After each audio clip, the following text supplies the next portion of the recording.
Welcome to Everything in Between. We're a mother And daughter. with a lot to say about, well, Everything.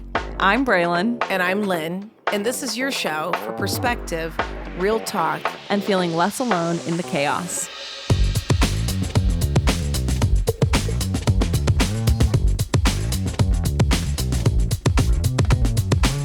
Hey. Hello. How are you? Good. It's funny, I always ask that when we just usually were hanging out together. This is true. But I didn't ask you, so that's kind of rude. You didn't, I because we just didn't go to flew lunch. in with lunch. We sat in at lunch and you worked. So did you. I think you were shopping I maybe. was on my phone. Okay, well, you could be working on your phone. True, I wasn't though. Yeah. I came in. We're back to tea. It's hot. You're back. I've never stopped. Oh. There's a charge from AJ's on my card almost every single day. Mm-hmm. We're still drinking the good herbal teas. That's what happens when it's a mile from your house. Yes. Also found this obsessive, well, it's not obsessive. You could obsess over the tea room that you introduced me to. Oh. As well. Yes. Because it's like AJ's on steroids. Tea time in Scottsdale. Fantastic. Wonderful. Yes. Sorry if you don't have one. Way better than AJ's. Knocks the socks off of AJ's. So good. Yeah. Also like 4 times the cost. Is it? I didn't pay attention. Like, these are still $2 They're like $250 for these giant things. Mm-hmm. Yeah. It's a good deal. What's your vibe today? Monday, tired. Oh, but you've had Mondays where you're like, do. I know, but I had a really busy weekend. Okay. Well, yeah. I've been doing a lot of stuff around the house.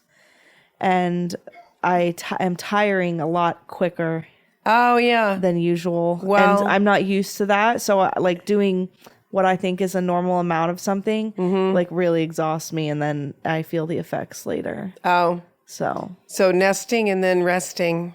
yeah. Nesting and resting. But I didn't get a rest day Sunday because we were out and about, We were out and about. It got hot. which was fun. Yeah. But it was really hot. Yeah. Yeah. Cool. I'm pretty chill vibe. Oh yeah. Sorry, I Yeah. didn't ask you. That's okay. All right. So now we vibe checked. Yeah. I'm Lynn. I'm Braylon. This is everything in between where we giggle a lot, apparently. Yeah, we do. Yeah. You wanted to go back to AI. Yeah, it'd been almost a year since our AI episode, and I feel like so much has changed. And also, we just did that AI panel Right. where we talked a lot about AI from a business standpoint. Yeah. Last time I think we talked a lot. Like, I mean, Personal. I use it for clothes and a thought partner. Yeah. All of that kind of stuff for sure. But yeah, this was more focused on business, which, can be work or business, either Yeah. one. So Business, big business, or business. there's a lot going solopreneur. on. Yeah. There's a lot going on. There's a lot of FOMO. Yeah. There's a lot of with like, the CEOs and the executives. It's like, what tool am I not using? And what if I get left out? And that's a real thing. yeah. And there's a lot of like, it feels like scrambling. Oh, it's just doesn't feel like it Everybody is scrambling to try and like figure out how to use it. And there's a lot of not great stuff going on because of that. My Instagram feed is like, everybody is telling you like, these are the 3 best prompts ever. You can revolutionize your business with these 3 prompts. And it's like, some of them are good and I save them. And then it's like, oh, come on already. Like it's a lot of information. You can't really trust, I don't think, AI content creators because every AI content creator out there is trying to sell you something. Right. No, there's very few people that are just teaching AI from a standpoint that seems like genuinely they want to share knowledge. Right. So, And even if they are, like, how do I know that they're up to date and that they're sharing relevant things? my favorite AI influencer is Sabrina Romanov, and she has a mission to teach 1 million people AI for free. And she just makes like every day, like 5 videos with news, up-to-date stuff, new stuff, but she's not trying to sell you anything. So it's great. It's Yes. just like, here's the facts. Here's what I'm doing. Here's an experiment I did. Here's this new tool. There is a here's lot the of software. Like, I don't remember this. I was around when the internet came into the workplace. Yeah. And there were similarities people talk about with like, oh, people are lazy now and you just Google and you had to block the internet and block all these sites. It was a huge thing. You had to have Crazy. internet policies. It was wild. Yeah.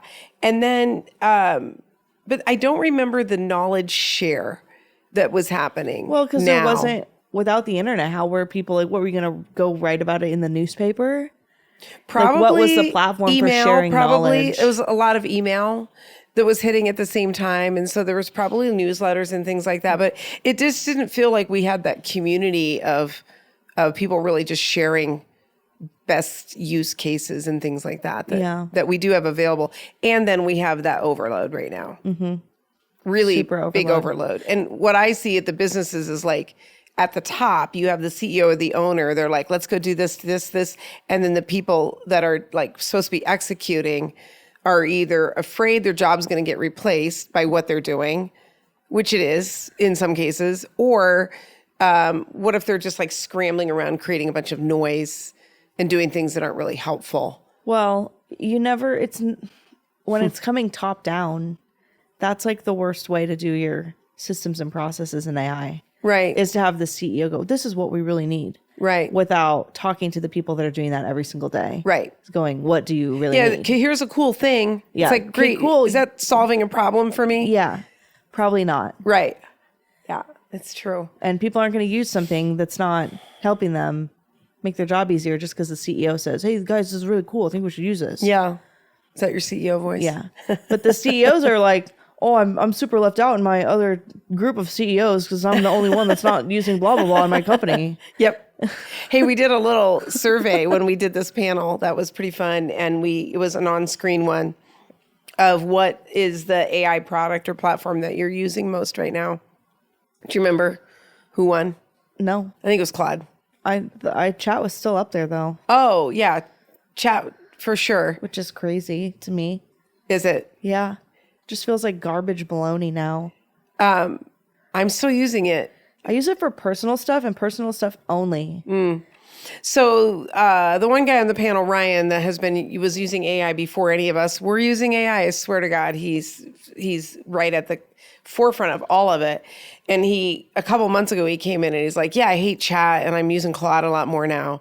And then at that thing, which was just a couple weeks ago, he was like, I feel like they're listening around the chat. Like nothing is static. Yeah. So if you say, well, chat is behaving this certain way, OpenAI makes adjustments. Well, do you remember a while ago where people were asking chat how many R's are in strawberry? Yeah. It was getting it wrong. Yeah. They fixed that. And then there was also this... Just the strawberry one? Or no, like there was a few. There was just some logic things that was getting wrong. One of them was, if I put into chat, like the car wash is 50 meters away, should I walk or drive? Oh, yeah. And we chat did that would one. say, oh, you should walk. You should walk. It fixed that too. Now it says, you need your car to wash the car. So Oh, unfortunately, you're going to have to good. drive. So they are constantly making updates and changes. That's what I'm saying. to Like things. as soon as you think like Yeah. I'm done with you, then all of a sudden they'll release something new and it's like you're back over there again. Yeah. So I'm currently toggling with think- those two frequently. I think a lot of people that are heavy AI users are doing exactly that. And I will compete them against each other. But like this document, oh well, I was going to show you how nice it was.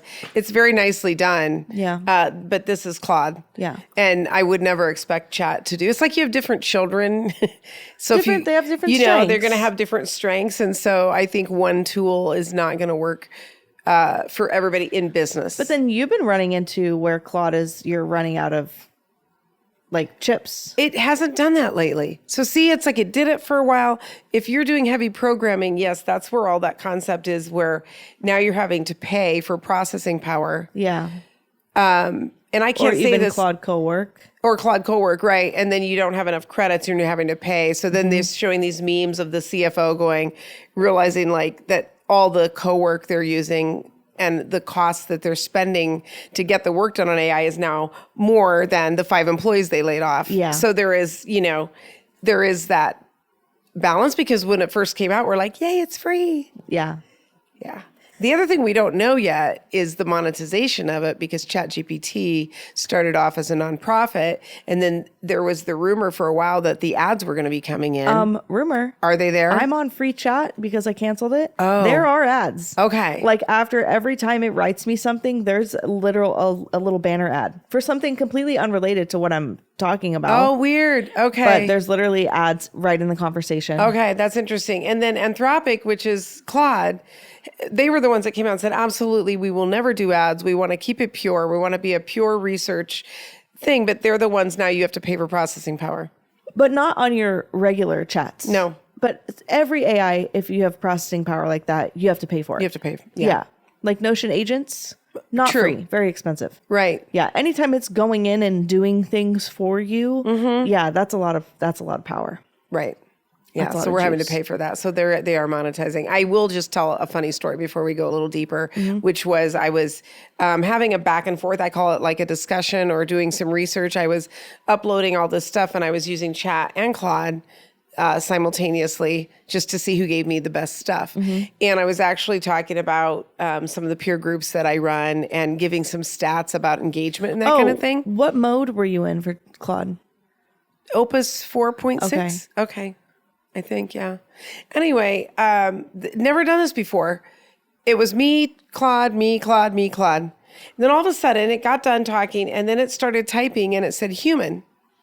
And then it wrote this paragraph as though I typed it, like on my side of the conversation. And it was speculating, but it was just saying, well, this is what this member's going through. And he's in transition because he's having a lot of challenges in his business. It was all made up. And not only did it say, but it didn't present it like, hey, is this maybe what's happening? It made it sound like I wrote it and then it answered itself. That's really, really It was weird. wild. I think it was just fascinating. And I was just like, where did that paragraph come from? And it was like, oh, sorry, I was just speculating what might be going on and answering it for you. And I'm like, well, please don't do that. That's crazy. Yeah. That's pretty wild. It was wildly entertaining. It doesn't disturb me because I use all of these tools with the cautionary tale if they make mistakes. Yeah. Right. And the thing that people forget is so do humans. Yes. So they get really fired up about like, well, Waymo cars get in accidents. Well, So do people. yeah. Yeah. So they're like, well, you know that everything that they give you isn't correct. It's like, well, have you worked with people before? Yeah. Same thing. Same thing. Where's your data? Did you check that? You made a mistake. You didn't quite understand what I wanted. It's really pretty similar in that way. Yeah. So, well, in a business case scenario, what are things that stuck with you? Or maybe we'll go with you on, you were on this panel as the creative representative. I think you were the only one. Yeah. The truly creative world. Where did you end up, or what did you end up kind of sharing with CEOs around the use of AI for creative purposes? Yeah. I think when it comes to creative stuff, it's great to use it for brainstorming and copywriting and, strategic, planning and all of that. But I still don't think we're at any point where it can do any type of actual creative execution in terms of like design well. Like there's now this whole, people are having Claude create flyers and website pages and they all look exactly the same. And So to their eye, they look great. Yes. They're like, oh, look at this. I created this thing and it's a hell of a lot better of what they could have created on their own yes. without AI. Yes.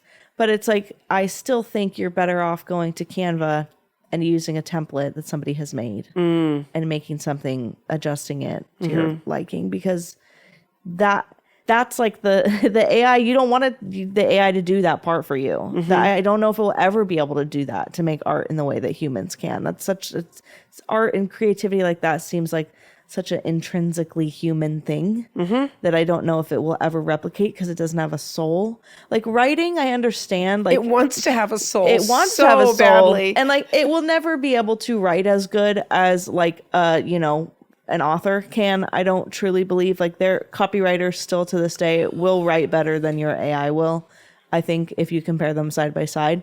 But I think when it comes to creative stuff like the brainstorming, I use it in my content creation to write my content for me.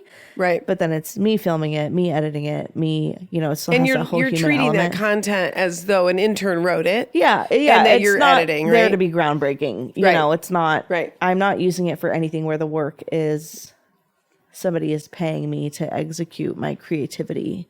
I'm Right. not replacing that with AI. Right. But I do think it might continue to only get better. But I think it will never be as good as we are at the creative elements. Like, yeah, it can make music, right?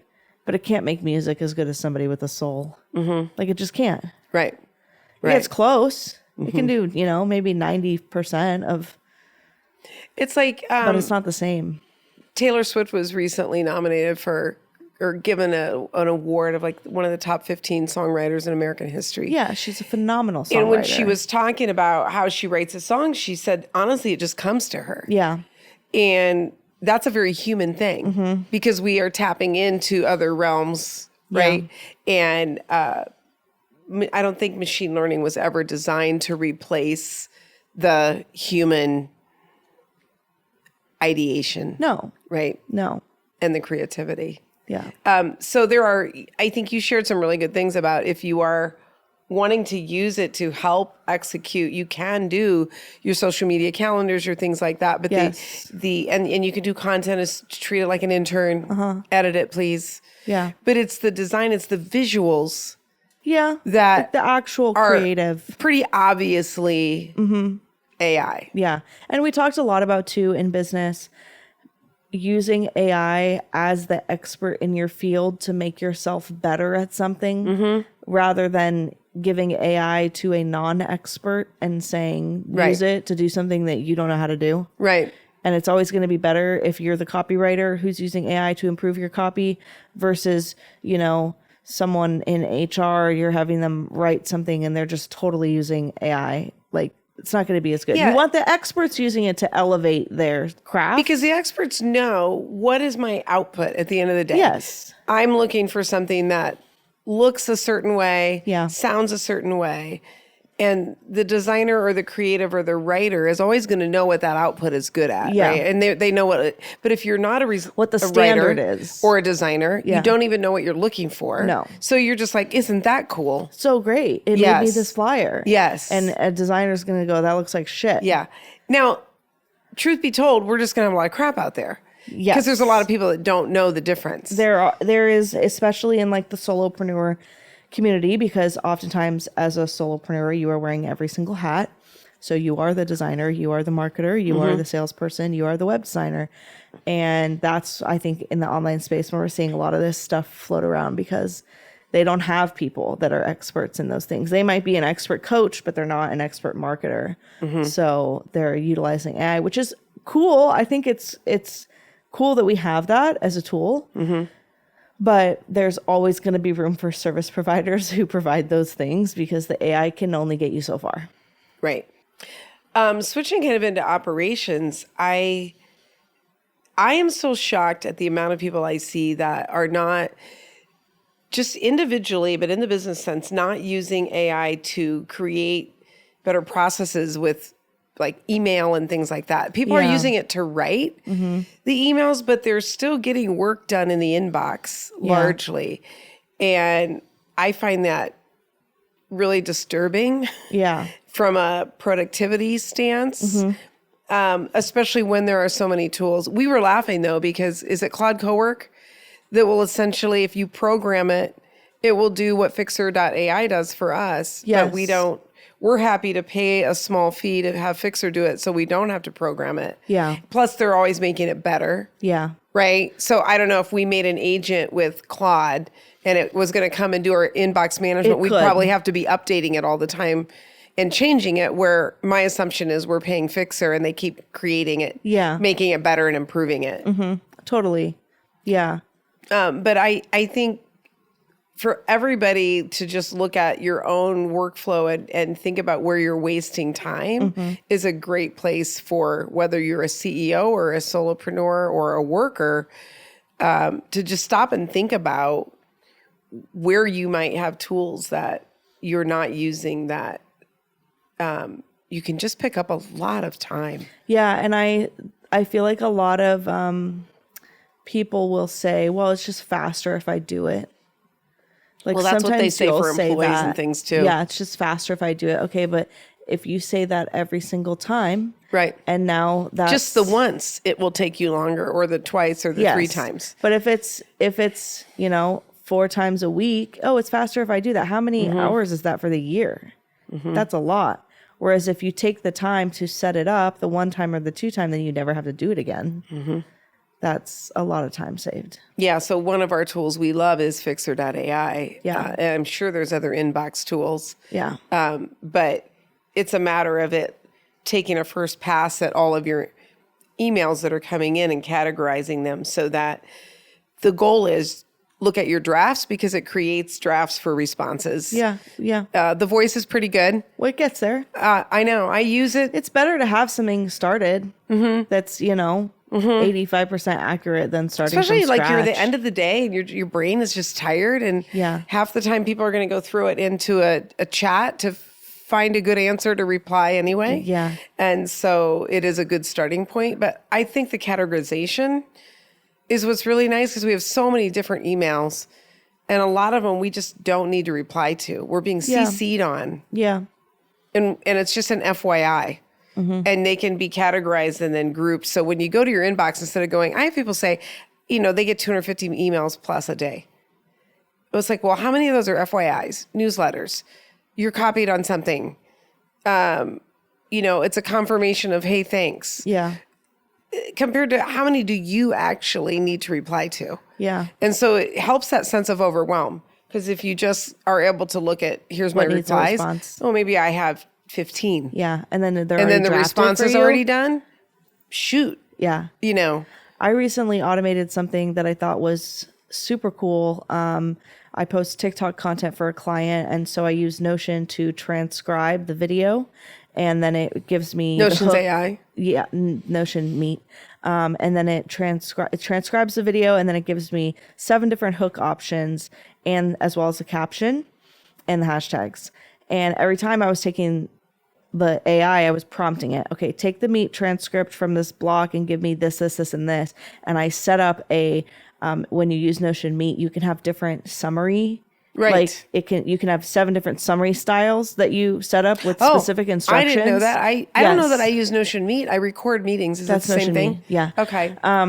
And so I made a summary instruction where when I click on it, it's the TikTok summary. Instead of giving me like, oh, here's your meeting summary and here's what this person said, because I'm right. not using it for that. I'm just using it to transcribe the minute-long video. Nice. It goes, okay, here's your 7 hooks, here's your caption, here's your hashtags. And I just removed having to prompt the AI at all. Fantastic. And I thought that was super cool, because I was like, I'm doing this every single day. I'm posting a video for him. So every day it might have been only a 2-minute thing that I was having to then say, okay, take this and type in the prompt, Now I just don't have to do that at all. These are the kind of things that you're doing. Like, I think a good thing for everybody is to look at their day and just take a day and like track what you do every day. And even if you put it in a voice recorder, okay, I'm starting my email inbox thing. Yeah. Okay. And it's 10 o'clock and whatever. And then at 10:30, now I'm starting this. However you track it loosely at where you're actually spending time on stuff that is not your best use of your brain. Well, we talked about this in the panel. This was a huge part of the discussion, was like actually using AI for like small things that you do every day, the tedious, tiny It's things. also the easiest way to use it. It's the easiest way to use AI, and it's going to free up the most amount of your time. Right. That's what most people are doing. So by having Fixer that writes your email drafts for you, how much time is that? Saving you 15 or 30 minutes a day? Yes. And by me not having to type in that thing, even so though much it's more. 2 minutes, that's 2 minutes a day for 6 months. Like that compounds. It does compound. And I feel like a lot of people think of AI as like, oh, I have to create this massive automation that like does my whole business and blah, blah, blah, blah. And we talked a lot about like just pull back and like think about the smallest thing you could use it for that gets you 5 minutes back in your day. And it's such a more easier, approachable way It is. to think about how to use it Right. when it comes to your business. I feel like a lot of people, even in the small business world, get like that, oh, it's like so complicated and I have to do this big thing and it has to be this big project not and I have to do this technical. big tool and yada, yada, yada. And it's like, no, well, what if you could just get 15 minutes back from your email per day? Okay, you could literally put your day into chat at the end of the day. Like you could track what you do, and then you could put that in to ChatGPT and say, where could I be gaining the most time by using AI for processes? It would tell you. Yeah. Like you should be doing your email sorting or whatever. The one I can't believe, there's a meme that I've shared with my members about, this guy says, well, what do you do for work? And he goes, well, I email, or what do you do in your job? I email. And what else do you do? I do meeting.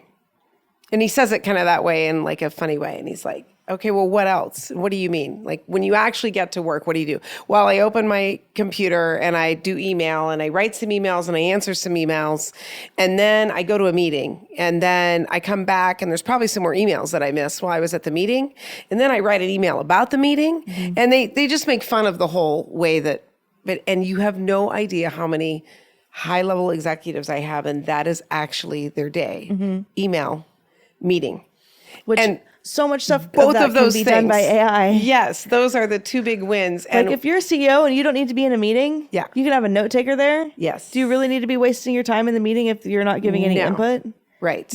All of your employees should be using AI note takers of some sort. Like who actually needs to be there? They can even automatically afterwards send out meeting recaps to everyone. I can't believe the big miss that, and maybe more people are doing it than we think they are, but I still think people are going to tons of meetings. And even if like in the construction world, they'll go have a site meeting or something with someone. They're not recording that. They go back to their truck and they sit and type.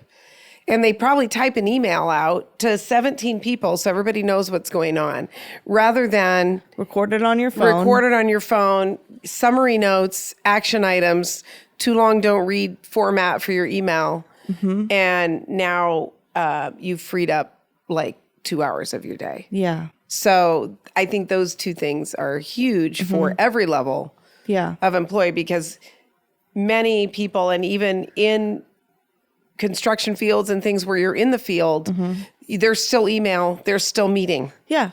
And those are your two big gains. Yeah. If you're using a tool like Plot or Notion to record, then you open up your computer. Great. There's your summary from your meeting that you had outside that house, with your group of 5 people. Here's the action items. Right. Yes, we went, even a good example of this report is that we had a 5-person panel, and then we had table work in this room of 50 people, and we used Notion AI Notion Meet, and it recorded everything, summarized it. I threw it into Claude and said, create an executive summary for those who missed this.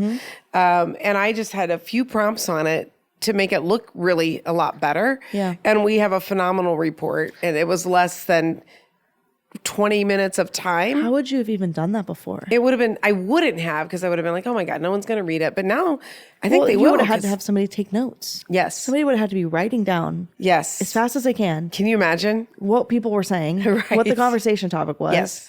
It is crazy. I use Notion AI now almost more than anything because it has all my data inside of Notion. Right. So let's say that I'm going to do like a big Notion project for somebody, right? And we have 3 calls discussing the deliverables and what they want and going back and forth. And I pop all of the emails in there in like one project page. So it has all the meeting transcriptions and it has all of the information from emails going back and forth. And I say, make me an action plan. What are the exact deliverables that I need? Right. Like when we're all said and done, I'm ready to like send them a contract. I'm like, write out an email for the client that includes all of the deliverables so that they can review and make sure, yes, you got everything. Make me an action plan of exactly what I need to build step by step in Notion, databases, levels, access, everything. And it's freaking insane. Like that saves me so much time by having to figure out and digest what is needed, and the fact that it just has all the meetings in there from all of the calls. I don't have to take a single note. It's as though you have a incredible executive assistant. Yes. In all your meetings taking notes. Yes. And then you have a project coordinator. Yes. Who's creating the plan. And then you get to just do the strategy piece. Yes, this makes sense. No, we need to tweak that. I'm literally sitting as the CEO in my own company. Yes. Going, okay, yes, this is accurate. I'm reviewing the things. I'm making sure that it's good. This email sounds good. No, that's wrong. I'll delete that out of there. We don't need to tell them that. But you get to do the high level stuff. Yeah. And you can even prompt it along that way. So, I mean, all of those kinds of things are the pieces of where it's not such a heavy lift. No.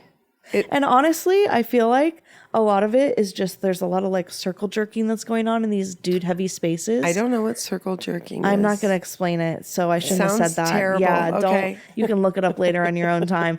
They're basically just think like I want to. like a dick measuring competition. Oh, I got you. Okay. Yes, Sure. Like they're trying to I one get up it each now. other. I get it. And they're all trying to like, you Ew. know, oh, this is how I'm using it. Oh, it's super cool. Like there's a lot of that. Mm-hmm. And I feel like that really makes people feel like they're not doing enough or Mm-hmm. doing things wrong. And like really just pull back and like, how can I save myself 15 minutes? Mm-hmm. What can I do that I'm doing that's repetitive? And ask it if you don't know. Even like with Brad and we were like, why aren't you templating your emails? Right. Why do you not have email templates? You're sending the same 50 emails a day. And that's really not even AI. That's just not a tool. AI at all. That's just a tool. It's a beautiful tool But- in Outlook. I'm sure Gmail has it too. But There are things like that I think people they're thinking too big because that's what the vibe is. People are telling you, oh, you need to automate everything and you need to get this tool and da da da da da. And it's like, no, just pull it back for a second and think about like, how can I save myself? Are there any tasks I'm doing every day that could be easier? one of our panelists, AI. Matthew Allen, he has gone whole hog on AI, right? And he spends hours and hours like letting it run scripts and programs. But Yes. he's actually was the one who was pulling back. Yes. And he had two good things to say, which I'll repeat here. One was, don't spend your weekend writing code nobody needs. Yes. Because it's super fun. Yes. And for him to say that was amazing. Yeah. Because he has been the one who's like coming every month going, hey guys, this is how many lines of code I wrote, like while you were sleeping, whatever. But the other one that he said was, oh God, I just forgot it. Well, is it in there? I was going to say Probably. that Well, I'll come back to it. that plays in line with what we talked about with the AI rabbit holes. It does. It's really easy to get sucked in. And I saw thought of on the it, too. internet like 2 weeks ago, people making these dashboards with Claude. Yeah, you can go down Spending a freaking all this rabbit time hole. making these. And then it's like, how often are you actually going to use that? Yeah, so making tools because it's fun that you're not going to use. Yes. Yes. The other piece that he said was, you guys don't realize, and he was saying this to a room full of executives, how much time you spend on your social media platforms or just in general wasting time somehow. And he said, take a little piece of that and spend it learning a tool. Yeah. You know, so if your thought is, well, I'm just go, it's like, really? Are you though? He was just sort of challenging and saying, you know that you're doing chill time. You know you're doom scrolling when you're tired. You know there is some time that you're spending, and I'm not an anti-scroller. Sometimes I think it's okay to say, I'm going to scroll right now because I'm just The tired. world we live in, you know? And I'm actually interested. Yeah. However, if you're feeling like I have zero time to learn this stuff, he was challenging that. And I thought that was a really good piece is Take like, 15 look for minutes of where. your social media time and learn about it. Yeah. Yeah, absolutely. I thought it was a pretty Especially pretty if good it's tool. something that can save you time. Like there are so many ways out there to save yourself from the tedium, which is why I love AI so much. You know, I still have people hiring executive assistants, and I'm curious why. Like, if Okay, there are things that cannot be done though. all right, so what would you? Let's say You that pay an executive assistant, I don't look at it that way. but you do. I know, but she's talking about herself. But AI could not replace me for you. You True. have the AI tool in your inbox. Yes, And you still pay me to manage your inbox. somewhat. Yes. That is funny. Yes. I was going to say, would you hire one if you had a company? Let's say you have 12 people in your company. Would you have an executive assistant, and what would they do if you It would did? depend on my needs. Now, if your executive assistant is simply writing emails and scheduling meetings and taking notes in your meetings, get rid of it. That can all be done with AI. That's silly. But if they're doing stuff like, you know, you're doing actual tasks like printing things and ordering food and things that haven't yet been replaced by AI, you would obviously need them. Right. But if you're paying an executive assistant $75,000 a year to sit in your meetings and take notes and send out summaries and schedule your meetings manually with people Yeah, that's because true. you're not That's willing to true. use Calendly and also manage your email and write the emails and everything, that is ridiculous. That is true, yeah. right? You could easily eliminate that position for AI. Now, having an executive assistant that knows how to do all of that with AI and then can serve you and do a bunch of other things, super helpful, because you can probably pay them less for a fractional EA who can do all of that for you. Also, the interesting ones is how I look at you a little bit more is that you are kind of a master at saving time. Yes. And you're always out there looking for things we can do to save time and better processes. And here's a tool. Yeah. And I think if you do that, instead of it being the executive saying, I want you to use this tool to do this, hire somebody who's AI native. I think that's right? rough to find. Is it? I feel like I don't know a lot of people that are like as tech forward as me and constantly searching the Then horizon. but there was more people like you somewhere. Sure, yeah. So that's what they're saying This is might be a bit of a don't try to unicorn. have the executive be the person who is the AI expert, bringing Yes. people who are going to support you Well, where then AI is also, more natural for them. you might be able to find somebody like me, but you're not going to get them for more than like 5 hours a month because you don't need them for more than that. Right. I think a lot of people still have this view where they're like, well, I want this executive assistant to be working for me for 10 hours a day or, 20 hours a week. And the first thing they almost always say is like, what are you going to have them do? Manage my email. calendar, manage my email. Like, oh my God. Okay. If I can fix that for you in half an hour, Yeah. what else are you going to have them do? Yeah. All right, if they're ordering food and taking care of the building things and Yes. the office management Printing and stuff and placing orders and Yeah. things, but that that's are pretty actually simple work too. Yeah. It's pretty simple work. Yeah. So you could kind of go one way or the other. You can go very simple, probably hire somebody like very young, very intern who just can manage some of that stuff for you. Honestly, versus maybe I need to make like an executive assistant school and like teach people. Probably. Here's how to systemize email. Here's how Yes, to you could do a systemize master class. calendars. Let's do it. And you don't need to now. Instead of having one client for executive assistant, you can have 10. Right. Right. Yeah, 100%. I mean, some of those things like, the food ordering, whatever. Yeah, you need a person for some stuff, but if you're literally coming to somebody and saying, "I need help with my meetings and my calendar and my email," Oh, no. We're laughing, but it's still happening. it's happening everywhere. Yeah. Those are the 3 most frustrating things for people. Right. We ended up on this panel saying that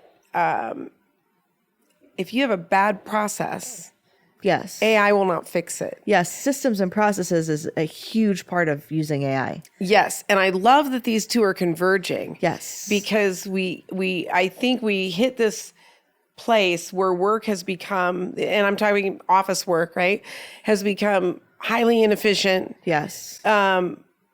And yet people are overwhelmed. So you have this Yes. thing of like, no one's really getting the good work done. No. But they're overwhelmed because of inbox and calendar and meeting. Yes. And then as it turns out, many places do not have their processes dialed No. in. So then they spend a lot of time going, did you do that thing? Did you do that? What happened? And the meeting is all, it's chaos. and so they're trying to throw tools into the mix with this. then they want to fix that, right? And so that's the big Yikes. cautionary tale is you have to dial in your processes first. Yes. And some people just don't want to do that work. No. But AI won't fix your bad process. No. It takes It's going to make the it people worse. to do that. If anything, right? you're going to waste money Yes. trying to shove AI tools down people's throats when you have no system or process. Mm-hmm. You need to have the process first, and then a system that does the process, Mm-hmm. and then figure out where can we bring in AI tools to assist with that system and process. Right. Yes. And that's where I think And the consulting coming in, the opportunity for people it's very smart. is huge because people want to be implementing AI. It's a lot sexier to talk about doing that Yes. than it is like, ooh, let's hire someone to help us with our processes because we're terrible at it. But unfortunately, the it's together. employees would be hype about the systems and the processes because they're the ones that are dealing with the shit show every day. Yes. The executives don't even know what the problem is. Sometimes, there's a big disconnect there between Versus that. if you ask the person that's doing the work every day, they'll be able to tell you in 5 minutes, this is the part that sucks. This part also sucks. Can we fix these 2 things? Because then I'd be a lot less overwhelmed. The best consultants who are providing AI implementation services to companies Are who need also help doing are systems. starting with the process. Yes. And so if we're finding this great partnership between the two, it's the first thing that's given me hope for, the condition of many workplaces as far as how messy and time waste and time suck and overwhelm it all is. And even as a solopreneur, before you start bringing in new tools, what are yours? It's somebody that doesn't have a team. Right. You can't just bring on some new tool and think it's going to fix everything, Right. when you don't even know what needs to be fixed. And at the very basic, it's just so simple, even if you're by yourself or you get with a team and you say, okay, this thing happens. We sign a contract for your new Notion thing. What happens? Yeah. And you just simply whiteboard out what you actually do. Yeah. And who does it and what order it gets done in. And that's the first start. That's all anybody means. You could probably, if you get the nuts and bolts of that, I'm sure you can use AI tools to help you build that out. Yeah. Right? That's the funny thing. Yeah. So it's just, you just need the guts going in of people getting in a room and going, what is it that we do when this thing happens? And finding out where you have duplicity and gaps and bottlenecks and things like that and fixing that. And then you can go into automating some of it. So people think, oh, process, that sounds really hard. Yeah, if you're a solopreneur or a 2 or 3 person company, that's not a big day to sit down and go, what are our 4 main processes? You're Let's talk about them. And massive construction company, that's a 3-day workshop, 12 hours a day. Something crazier. Yeah. Yeah, because they have the most room for gain, though. Yeah. When you're talking like manufacturing, construction, or anybody much that's money doing, on the table. Yeah, there really is a lot. And just refining all of that. For a solopreneur, it's more so your time that you're wasting more than anything. You're losing money by not being able to, opportunity. like if you can produce, if you're solo or small company and you can serve, 10 clients well at a time. Yeah. Well, if you fix the processes Maybe and you can serve automate it. 12.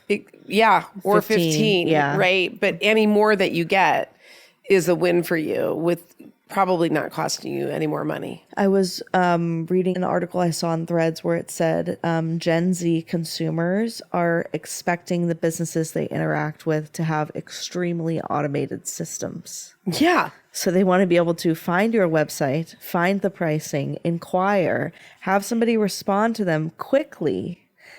So I think thought that was that's what interesting. they're talking about when they're talking about AI native is, I don't want to say younger, but maybe younger people coming in who are just, this is built into them like the way millennials had the internet built in. Yeah.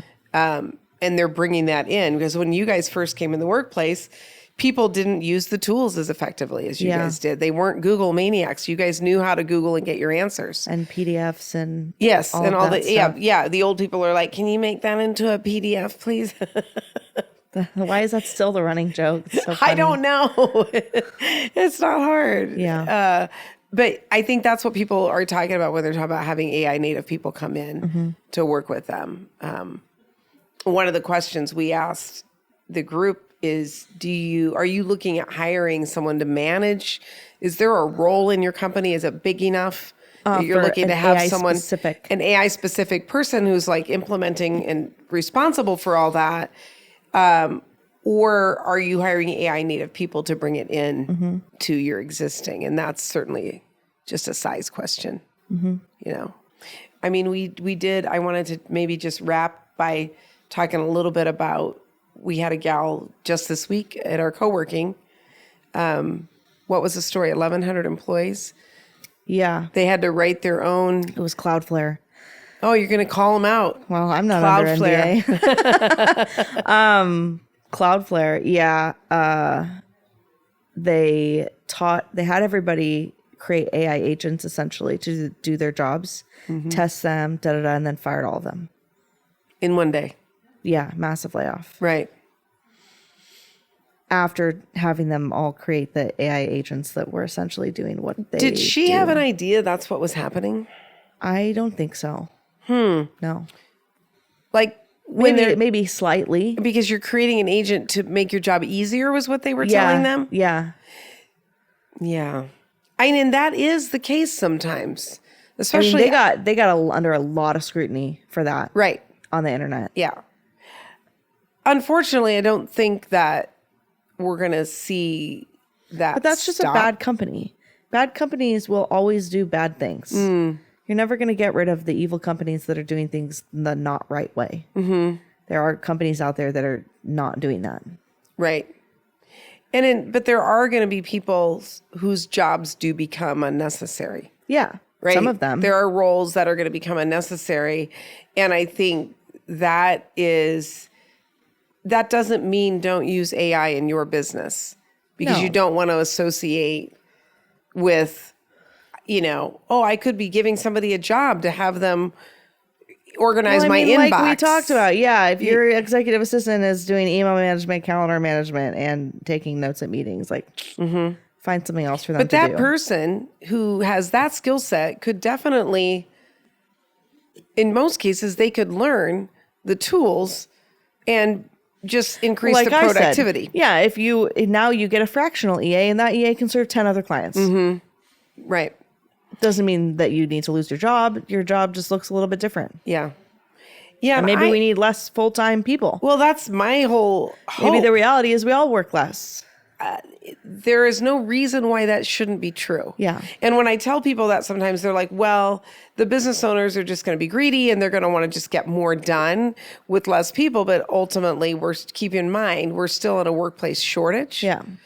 We still have an employee shortage that is not fixing itself. Yeah. That's already happening because I'm talking in America. Yeah. Other countries are that way and some are not.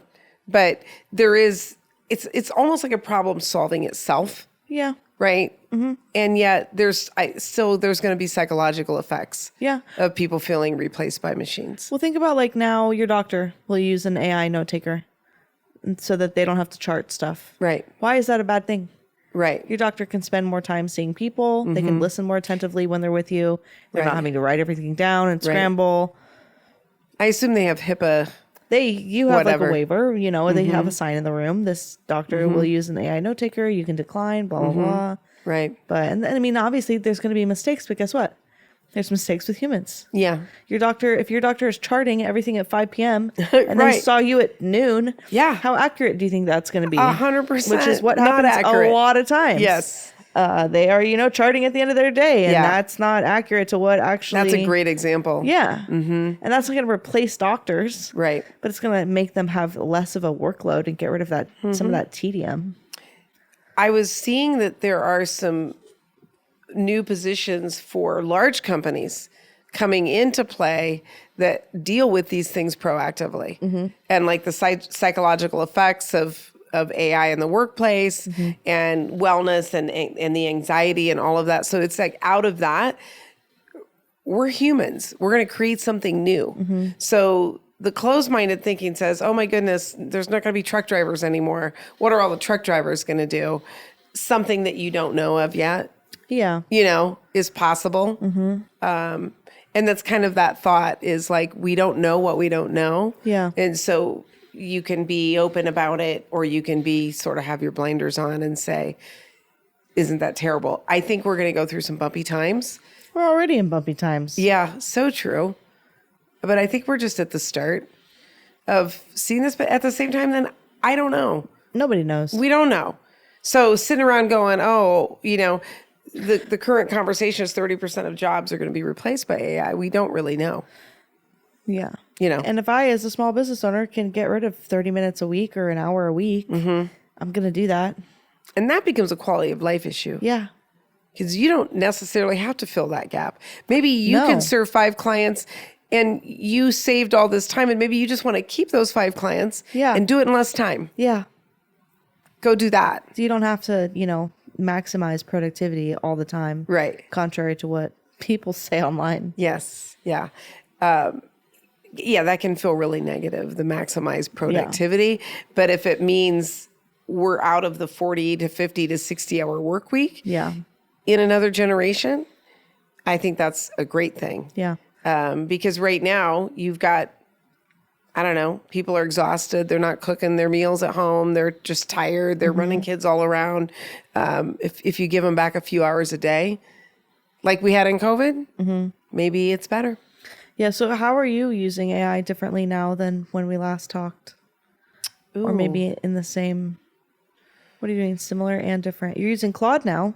Yeah, I don't think I was using Claude before. No. It felt very unfamiliar, and I was very attached, kind of Yeah. almost an emotional attachment to ChatGPT. It knows me well because the Yeah. history is there. It just word vomits on me, so I just got so tired of it. You can It's tell it too to much. not do that. Yeah, but it's You like, can really tell it not to do that. I think the fact that I'm currently toggling between the two. yeah, I'm still using Fixer.ai. I don't have the work really that I need to be writing agents to do work for me. no, I'm utilizing meeting notes, things like that. I feel like I'm pretty optimized. Yeah. For me. yeah, I'm also interested in seeing how the companies I work with are starting to really understand how to use it efficiently in the processes. yeah, And I think that's the most interesting for me. How about you? yeah. I am hardly using chat anymore, like just for like personal stuff. I use Claude a lot more. It's way nicer. It's good for documents and research. So much better. It writes my content way better than chat ever did. And then like mostly I'm using the shit out of Notion AI because like I said, it has my whole brain. There's so much stuff. So when it comes to like just anything, all the data that it needs is in there. I may want and to I give can that say a try. reference this Because database it has my stuff. or reference this, content database. I have content that I've written in Notion since like 2022. Right. So it's just like and That's then like the your- project stuff. it's like your and company has brain. All of my meetings, and you can just use a Notion Meet to word vomit, Right. and then say, "Help me digest this." And that's been really really nice. I don't really need agents either, but just tweaking certain things with Notion AI and Notion Meet to get a little bit more like automation and templatization out of that has been nice. Nice. I don't even know that I'm using AI every day. Really. I definitely am. And that's kind of what freaks I mean, me I out use a it little for bit. the It's like, transcription for like posting content so I can what I was talking about with my client. But is there something about like, I'm thinking for myself, should I have a day where I force myself not to use AI tools I don't know why. just to, is my brain turning mushy? That you're asking me that? I'm asking myself. I have no idea.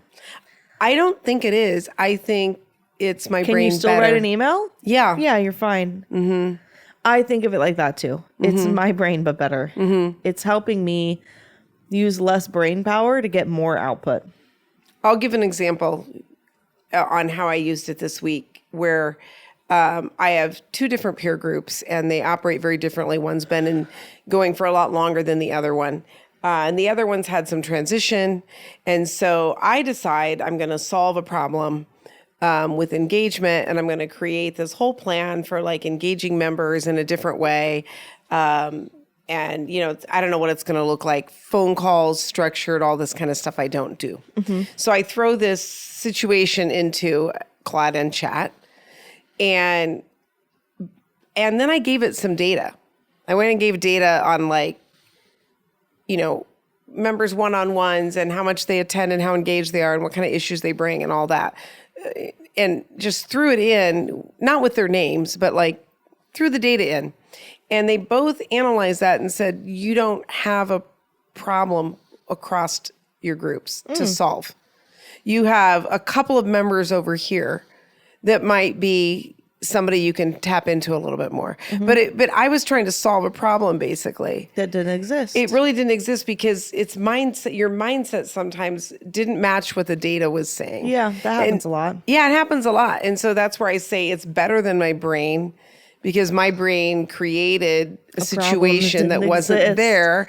And I was going to craft this big program, Which you would have done which had I you not would had have the AI. done. And they would have been like, what are you doing? You know? That's funny. Yeah. And I might have if I had been able to get somebody else's time to sit down and say, do you think I have a problem? Like what's happening?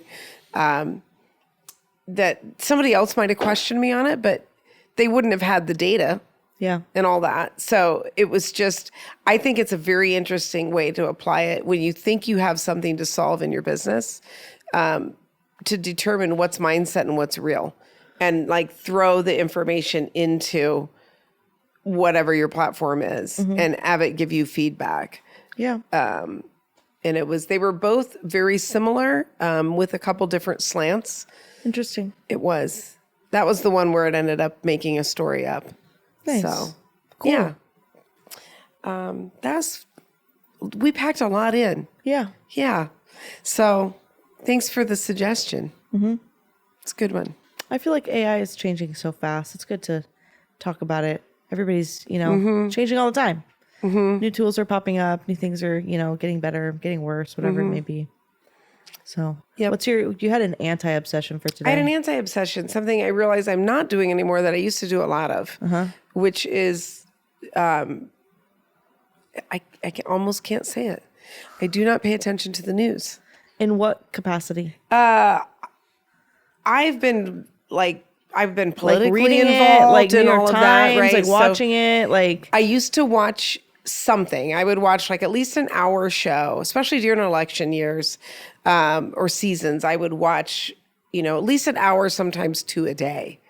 Have it on, pay attention that way. And then I do most of the puzzles in the Times. And so I used to sit down and before I would puzzle, I would open the Times up and just kind of breeze through and get the headlines. And sometimes I would read stories, and not always just news, but, and I am not consuming news on a daily basis anymore. welcome to being a millennial. Thank you. Scary. But it feels, I always said, I need to know what's happening. Yeah. So that I can be a responsible leader and all of that. So it's not that I don't know anything that's going on. I do have little headline bits that I see and notifications. And I think if we bombed somebody, I would probably know.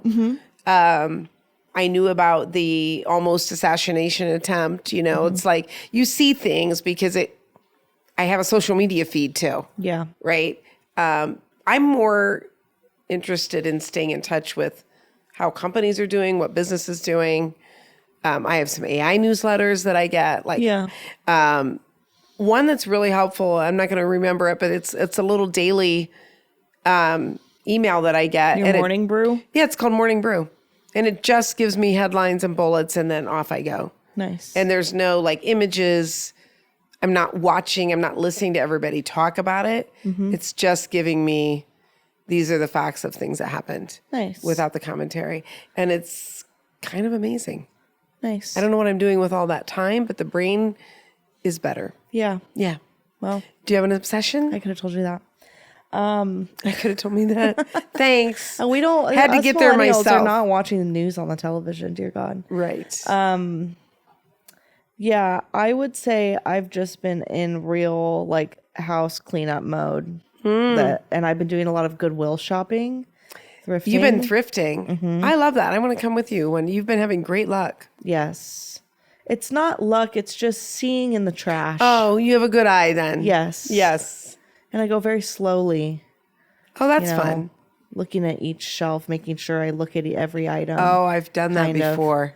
But also just cleaning out my house, preparing for baby has been fun. Yeah. And it's taking real. massive amounts of things to Goodwill every weekend. It's just wild. Yeah. And you feel like if you weren't having a child, you'd just keep piling up the gunk?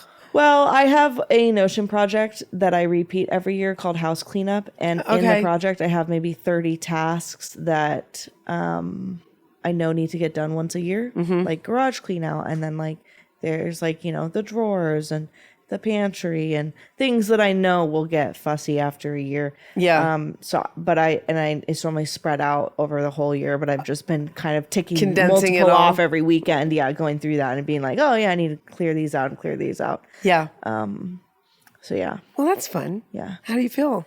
It feels so good. There's nothing more satisfying than looking at your organization after you organize stuff. I know. Every time you open that door, you're like, look at that. And then everything having a place. There's no extra junk. There's no, Right.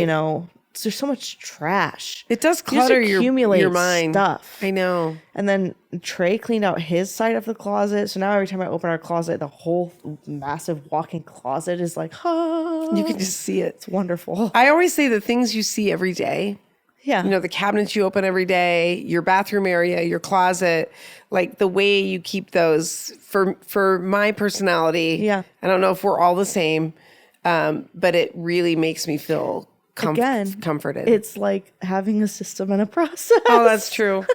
Oh, we'll come back around to that. for your home. I love it. Yeah. Well, awesome. So This was fun. it was fun. I'm Lynn. Hi, Braylon. Thanks for listening. This is Everything in Between.